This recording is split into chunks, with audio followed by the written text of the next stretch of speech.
Yes, ready, start. Mr. President, when I received your invitation to inaugurate this, the 39th annual session of the Federation of Indian Chambers of Commerce and Industry, I was somewhat hesitant in accepting it. I was aware that since independence, each annual session of the Federation has been inaugurated by the Prime Minister. This, in fact, was the main reason for my reluctance. These annual meetings are beginning to become almost a ritual, and I am not much of a believer in rituals. I am also not happy about the tendency to turn to the Prime Minister to inaugurate every function of importance and to consider that a function which is not inaugurated by the Prime Minister is only of second rate importance. I feel strongly that other cabinet minister has also pupil in public life outside officialdom should perform such functions far more frequently than they are at present doing. Your experience will always be useful within the ranks of industry. The younger group feels that it is not fully playing its part. I have often spoken of my intention to keep in together some younger generation. I am calling together some younger industrialists, technicians, and managers from both the private and public sectors to discuss concrete and specific problems within the broad framework of our basic objectives. I will be a sharing of thought and perhaps evolving of new ideas. Dynamic changes are needed now in attitudes and functions. In your address, Mr. President, you have pointed out that India is still a depressingly poor country and expressed concern that we have not succeeded well enough in our effort to reduce poverty and develop our economy.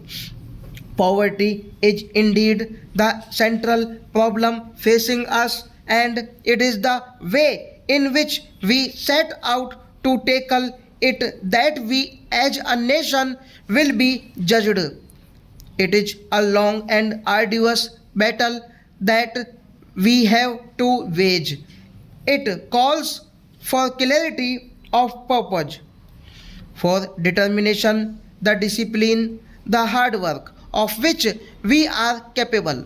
Slowly and steadily, we shall be building a new and progressive nation in which even the poorest in our country will be able to enjoy a minimum level of living.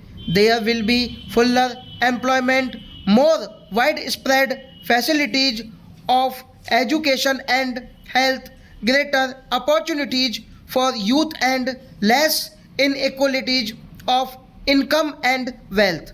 After you had shown so clear a recognition of the challenge of our situation, I was a little disappointed, Mr. President, to hear you suggest that we should be well advised to have a smaller eighth plan.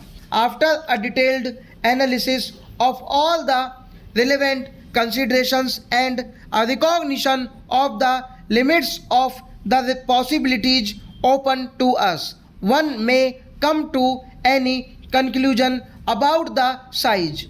But to suggest and propagate that a smaller plan is desirable for its own sake and that it may even help in our fight against poverty, it is not convincing. There is no question in my mind that we have to mobilize our resources to the limit of our capacity and use these human and material resources in a coordinated and efficient manner. If we shrink the responsibility and seek to cover it up by perhaps we shall be merely paying lip service to the cause of the common man. It is not with caution and circumspection that we can win the war against poverty, but by our capacity to take risks and to accept burdens and responsibilities. This does not mean that we should not take the greatest possible care in the husbanding of our resources.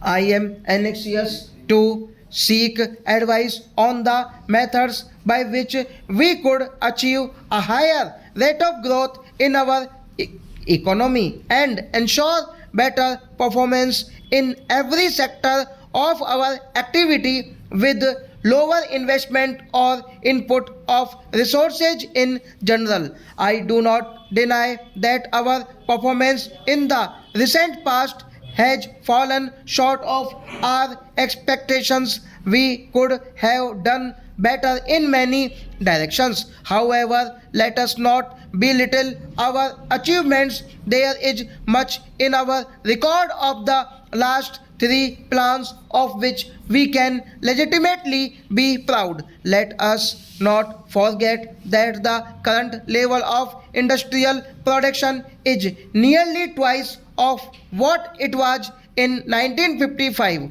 and we produce a large range of commodities which we did not produce before.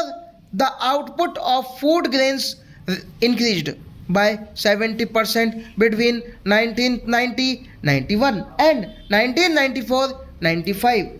Let us not ignore the great progress in education, especially primary education and technical education.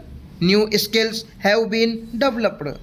Science and technology are making their presence felt in distant villages. Much of the frustration which exists in the Indian economy today and which you have voiced flows from the fact that the performance of the third plan has fallen short of our hopes. Let us by all means learn from our mistakes and attempt to correct them to best of our abilities and resources. Stop.